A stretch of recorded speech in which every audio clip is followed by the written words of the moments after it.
कहते हैं सुंदर शरीर ने देख के तू इसमें अभिमान मत कीजिए, ये तो ऐसे आपसे छूट जाएगा जैसे सर्प से कैंचुली छूट जाती है। सर्प के ऊपर से जैसे कैंचुली उतर जाती है, वो दोबारा शरीर में सर्प उसमें प्रवेश नहीं कर सकता, वो शरीर पर सर्प को दोबारा प्राप्त नहीं हो सकती, वही कैंचुली।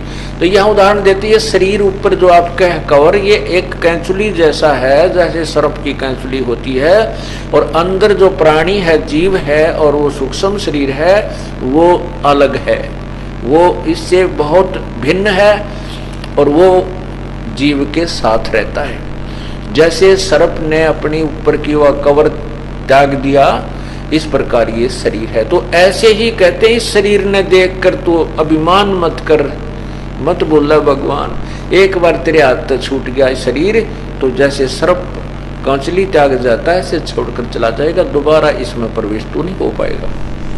ये तेरा शरीर नहीं रहेगा, मिट्टी में मिल जाएगा, इसको या तो दफना दिया जाएगा या सफा कर दिया जाएगा। कबीर कहाँ गर्भियो देही देख सुरंग, बिछड़ ब्या मिलबो नहीं जो कैचुली भुजंग।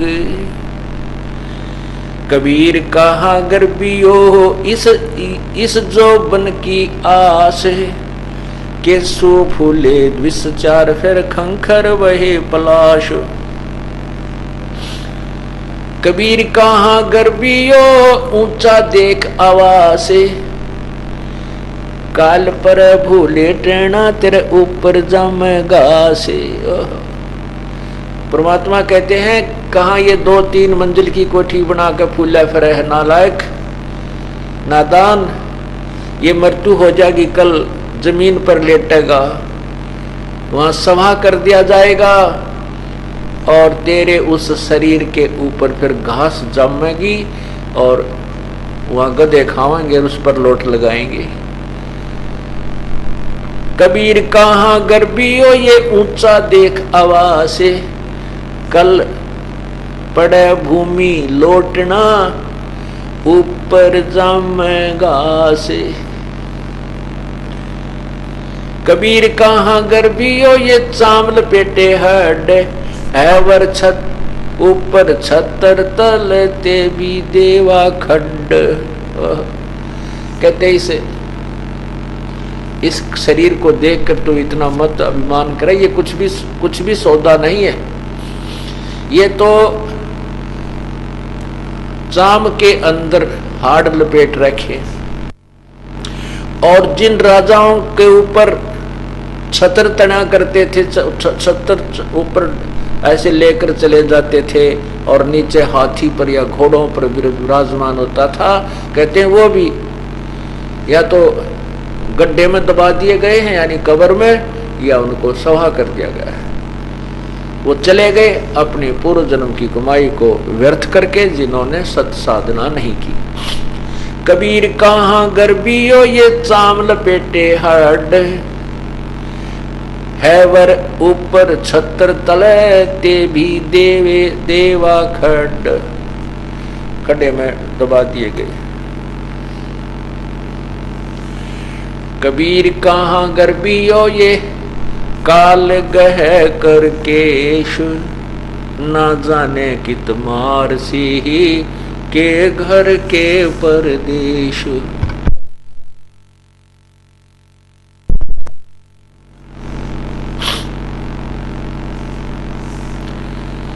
कबीर कहाँ गर्भियो यो काल गह करके से। कहते हैं परमात्मा कबीर परमेश्वर कह रहे हैं कि क्यों फूला फिर है नादान, यो काल तेरे बाल पकड़ कर घसीट कर ले जाएगा, और ना बेरा कहाँ मारेगा, घर मारेगा या कि प्रदेश में तेरे हाथ खंडेंगे। एक्सीडेंट हो जाता है अपने निवास से 200 किलोमीटर की दूर, 1000 किलोमीटर की दूरी पे, और वहाँ पता नहीं कहाँ टुकड़े टुकड़े हुआ पड़ा होता है ये प्राणी। तो परमात्मा कहते हैं भूला मत भगवान को।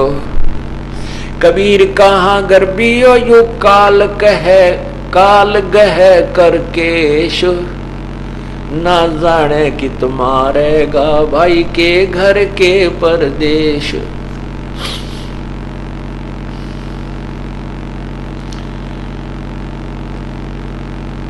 ये ऐसा संसार है जैसा संबल फूल, 10 दिन के व्यवहार में इस झूठे रंग ना भूले।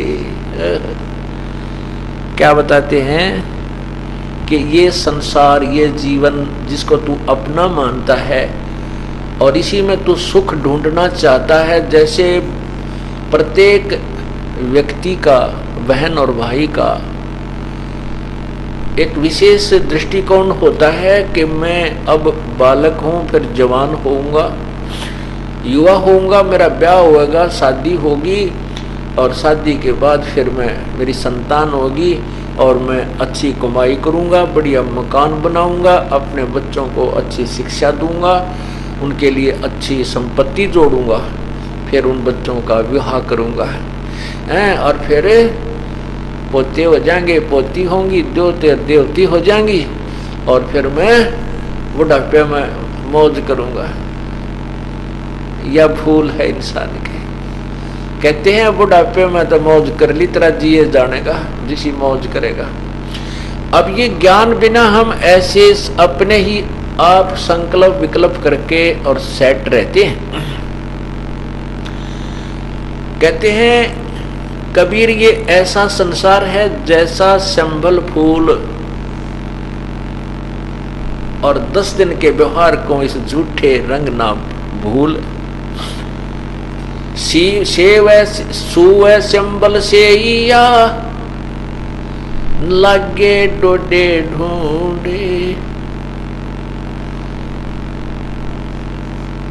एक सुआ होता है, सुआ कहते हैं तोते को, और एक संभल का वृक्ष होता है, वो छोटा सा जब होता है और परिपक्व होता है, उसके बढ़िया बढ़िया पत्ते होते हैं, सुंदर हरा भरा रहता है और उसके फल इतने सुंदर फूल और फिर फल ऐसे लगते हैं जैसे बहुत ही अच्छा कोई खाद्य फल हो।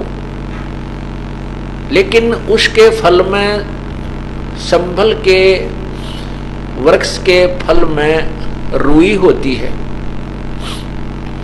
उसमें रुई होती है जैसे डोडे, आँख के डोडों में कपास टाइप होती है, रुई होती है, ऐसे ही वो संभल के पेड़ में वो उसको वो फल इतने अच्छे लगते हैं और बड़े पीले पीले हो जाते हैं। तो तोता ये सोचकर कि जब इस पेड़ को फल लगेंगे मैं फल आहार करूंगा, बड़े अच्छे फल हैं इसके, बहुत अच्छा हरा भरा वृक्ष है।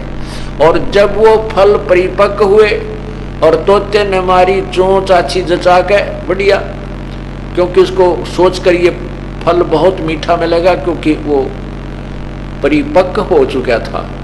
जो ही तोते ने चोंच मारी दबा के और वह रुई फंस गई उसके मुंह में, जान बचानी मुश्किल हो गई। वो खाद्य पदार्थ नहीं था, वो जो वस्तु वो सोच रहा था वो नहीं थी। ऐसे ही बताते हैं कि तू इस संसार को और इस परिवार को ऐसे सिंभल के पेड़ की तरह सींच रहा है, आशा कर रहा है कि मैं जब इसके फल लगेंगे, अर्थात जब तेरे पत्ते पत्ती हो जाएंगे, फिर तू आनंद से सुख से रहा करेगा। कहते फिर तो सुख तो रह लिया, तेरा जिए जानेगा। और ये ना 2-3 बुढ़िया तो पूछ लियो बुजुर्गों से, उनकी लाके बन रही है। एक भक्त बना हमारा, अच्छा अधिकारी, रिटायर हुआ,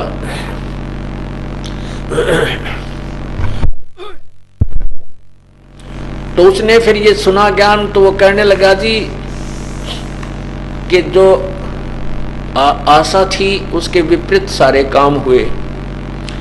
एक पुत्र, उसकी शादी कर दी, वह पुत्र वधू अब 16 माथे नहीं बोलती, और बेटा है वो भी बस मैं जानू, मेरा जी जाने कैसे परेशान करता है। पेंशन मिली थी, जो भी रिटायर होने पर जो पैसा मिला था सारा ले लिया।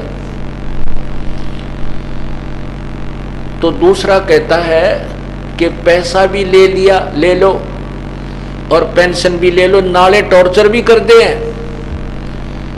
कहते हैं पैसा भी ले लेते हैं, पेंशन भी ले लेते हैं और नाले टॉर्चर कर दे, साथ में परेशान और न्यारा करते हैं। तो परमात्मा कहते हैं कि आप परमात्मा की भक्ति करो। प्रभु आकर के स्वयं ही बताते हैं, और उन्हीं की जबान में वचन में शक्ति होती है, तभी प्राणी भजन कर सकता है, नहीं तो यू काल ये मन भक्ति नहीं करने देता। तो इसके लिए ये बताया कि यदि आप पहले से भक्ति करने लग जाओगे, ये अमृत वचन है परमात्मा की वाणी, समझ लेना।